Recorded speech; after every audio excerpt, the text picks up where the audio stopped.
नई दिल्ली के India Habitat Centre में Friends of Women's World Banking FWWB Ahmedabad द्वारा जेंडर, कृषि और जलवायु विषयों पर एक उच्च स्तरीय राष्ट्रीय परामर्श नेशनल कंसल्टेशन का आयोजन किया गया।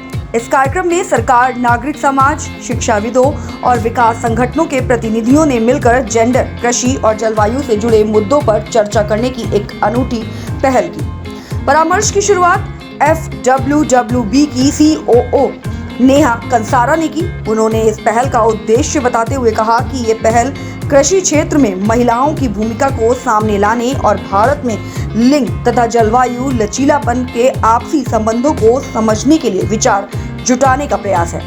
इसके बाद FWWB के CEO श्री एस.एस भट्ट ने कार्यक्रम का संदर्भ प्रस्तुत करते हुए कहा कि इसका उद्देश्य नागरिक समाज संगठनों, सरकार, शोध संस्थानों, क्षेत्रीय विशेषज्ञों, तकनीकी कंपनियों और अन्य संबंधित पक्षों को एक साथ लाकर कृषि व्यवस्था को सशक्त बनाना और प्राथमिकताओं को सही दिशा देना है। इस प्रयास का मकसद जमीनी स्तर से मिले सुझावों को ऐसी रणनीतियों में बदलना है जो कृषि को जेंडर समावेशी और जलवायु अनुकूल बनाए, साथ ही व्यवस्था में मौजूद बाधाओं को भी दूर करे। इस परामर्श में विभिन्न संस्थानों के वरिष्ठ प्रतिनिधियों की भागीदारी देखने को मिली। वहीं डच दूतावास के एग्रीकल्चर काउंसिल मिशेल वेन एरकेल, सेवानिवृत्त IAS अधिकारी और NAFPO के अध्यक्ष प्रवेश शर्मा, फोर्ड फाउंडेशन की क्षेत्रीय निदेशक रेशमा आनंद और FWWB की बोर्ड सदस्य गिरिजा श्रीनिवासन ने मुख्य सत्र प्लेनरी में भाग लिया। इसके अतिरिक्त भारत में AFO के प्रतिनिधि टाकायुकी हागिवारा ने खाद्य सुरक्षा, कृषि लचीलापन, जलवायु अनुकूलन और जेंडर समावेशन के बीच के संबंधों पर अपने विचार साझा किए। विभिन्न पैनल चर्चाओं और प्रतिभागियों के योगदान ने अंतिम सत्र में उनके सुझावों और विचारों को प्राप्त करने में मदद की, जो भविष्य की कार्य योजना तैयार करने में सहायक होंगे। Going very well, I would say. We had a good kick-off with excellent speakers on the panel, and it is good to once in a while have a specific focus on the gender issue in climate and in agriculture. So I think we had a very good kick-off of the day. Thank you. Yeah, has the half side of the Australia, and half of the land is under irrigation with the system or underground. Half of the land is rain-fed. So if the weather changes, the rain-fed area is so vulnerable because it might dry or it might get so much rain. So the food is produced at the mercy of the weather. So the climate change, if happens, and then we do not know really when the rainfall comes or the weather pattern changes, then the farmer, they may not know that when to start planting or when to harvest. So much to take away. I think a lot of animated discussions. I wouldn't call them heated, but I think very, very rich and animated, mainly because there's so much experience and brain trust in that room today. A lot coming out from experiences on the ground, directly working with farmers, working with women farmers, working on issues like farmer producer organizations, lots of stuff around policy and how we cannot move forward unless we have a great policies or appropriate policies, not great policies, appropriate policies, and the enabling environment that is needed, but also the importance of social capital and why inequalities need to be addressed. So fantastic morning. I'm looking forward to the afternoon. It was a wonderful day. In fact, the kind of topic we are discussing on, the climate, gender and agriculture, it's something very relevant in the current scenario, and as I said, it's a very appropriate topic, and the discussions had been really good. 2 sessions which we had, both the sessions had a lot of inputs on insights about the topics, and it was really useful. In fact, when you talk about women contribute a lot to the Indian agriculture. In fact, around 60-70% of the farm labor is provided by the women. But in spite of that, their contribution is not fully recognized. One of the reasons is that probably they don't own the land. they do the labor but they don't own the land. देखिए, ministry of agriculture में एक dedicated cell है NGRCA, national gender resource centre in agriculture. So ये जो कृषि मंत्रालय, किसान विकास मंत्रालय जो है, इसमें एक डेडिकेटेड सेल है जो जेंडर पे काम करती है. एंड हमारा जो सेंटर है, वी वर्क विद देम. तो there are lot many things. उनकी कमेटी होती है, उनकी एक पॉलिसी होती है. और अभी जैसे महिला किसान दिवस करते हैं, वो उनमें मिनिस्ट्री ऑफ एग्रीकल्चर ने ही इसकी शुरुआत की थी, ताकि हम डेडिकेटली जो महिला किसान हैं उनके चीज़ को, महत्व को समझें और इसके बारे में जानकारी है. और कई सारे से जो भी पॉलिसीज़, अभी जैसे अंदर बात भी चल रही थी कि इतनी सारे 55 मिनिस्ट्रीज़ हैं और उसके अंदर अभी आई थिंक उन्होंने बताया कि कुछ 15-20 में जेंडर बजटिंग है. सो धीरे धीरे जेंडर बजटिंग के ऊपर भी काफ़ी फोकस जा रहा है कि किस तरीके से हम जेंडर बजटिंग के थ्रू मेन स्ट्रीमिंग कर सके एग्रीकल्चर को. And government is very proactive कि वो जेंडर पे बहुत ही फोकस है उनका कि उस पर लाना है. तो पॉलिसीज़ हैं उनके लिए और काम भी हो रहा है. बिकॉज वी कैन सी कि अभी जैसे लैंड होल्डिंग अभी 13% है विमेन फार्मर्स के लिए. तो उस तरीके से और जो स्कीम्स हैं उसमें भी महिला किसान के लिए स्पेशल सब्सिडी, स्पेशल प्रोविजंस है. बट आई थिंक जो ज़्यादा इंपॉर्टेंट है जानकारी, अवेयरनेस, जो विमेन फार्मर्स या इन जनरल आई थिंक कि विलेजर्स के पास नहीं है.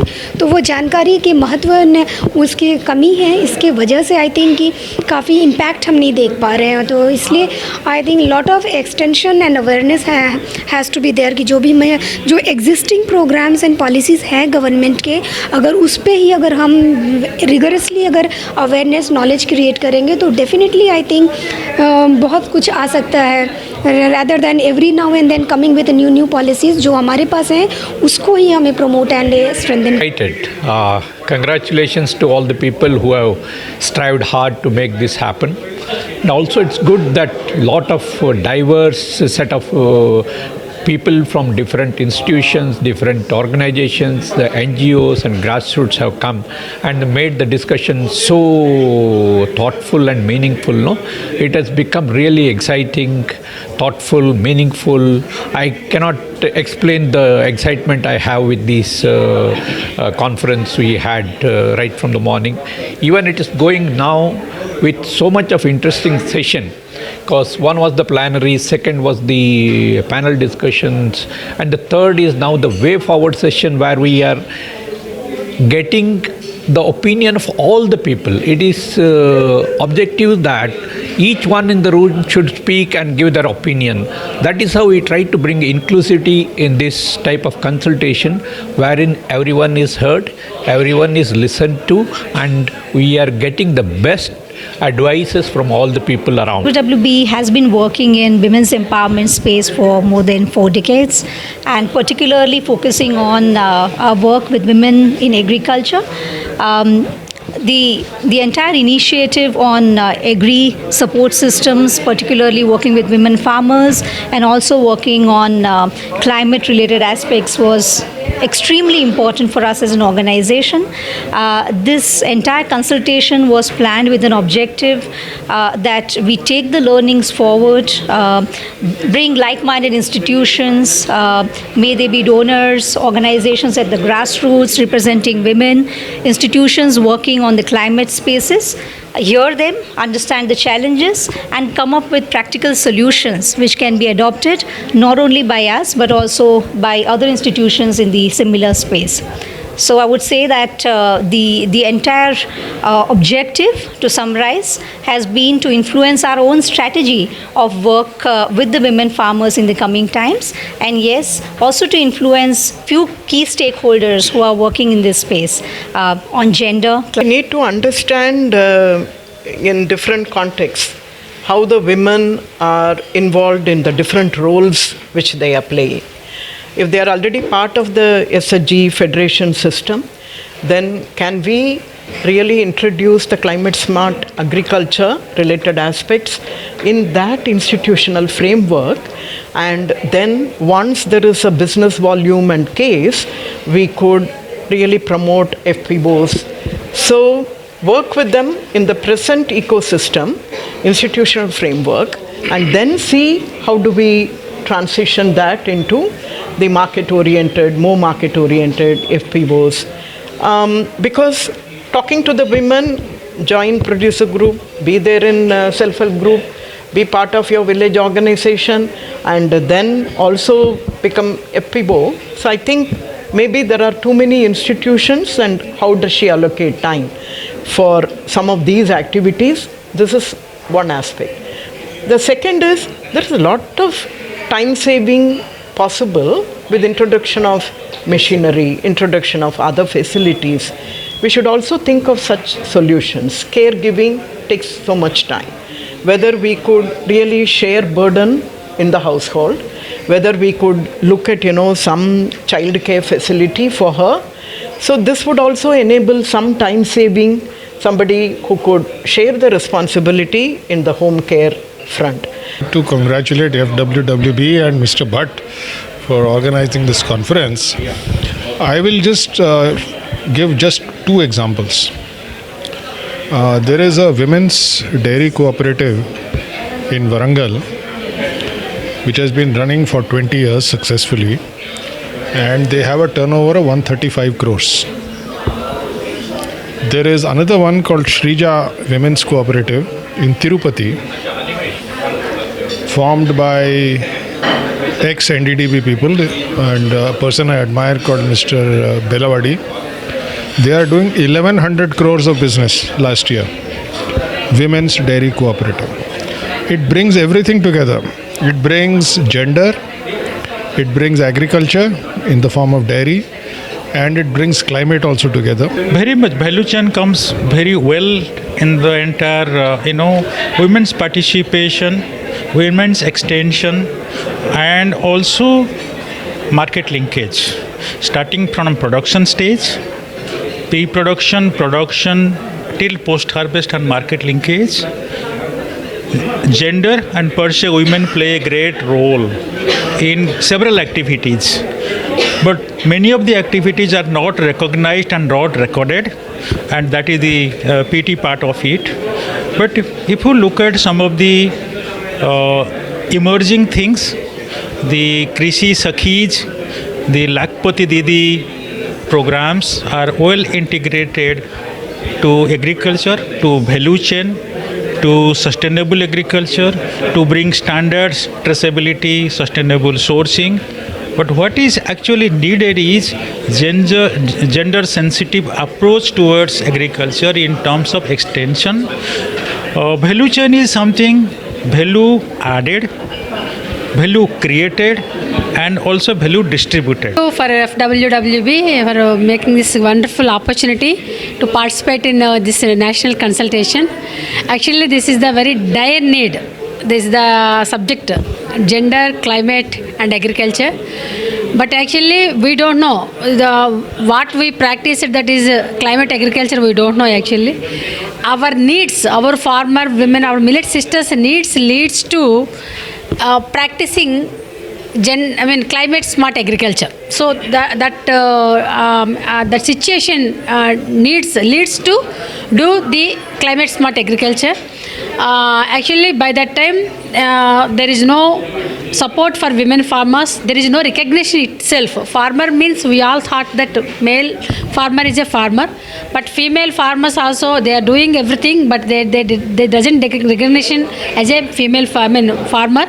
So we are addressing small these are all issues. Now still today we are facing like that, but somehow our 2 decades effort leads somehow they recognized our government officials and all. Okay, any meeting initially they called us, we need a farmers, some 50 farmers, 20 farmers like that. If we send female farmers, they asked me why we are asking farmers, why you are sending female like that. But now they recognize it as our millet sisters as a farmers. So that was a change we got. But still there is a need. There is no financial access to our farmers, our millet sisters.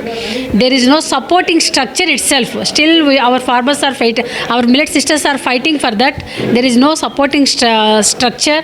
There is no ecosystem, because actually there are all departments are there, but there is no that much of mandatory supporting structure is not there.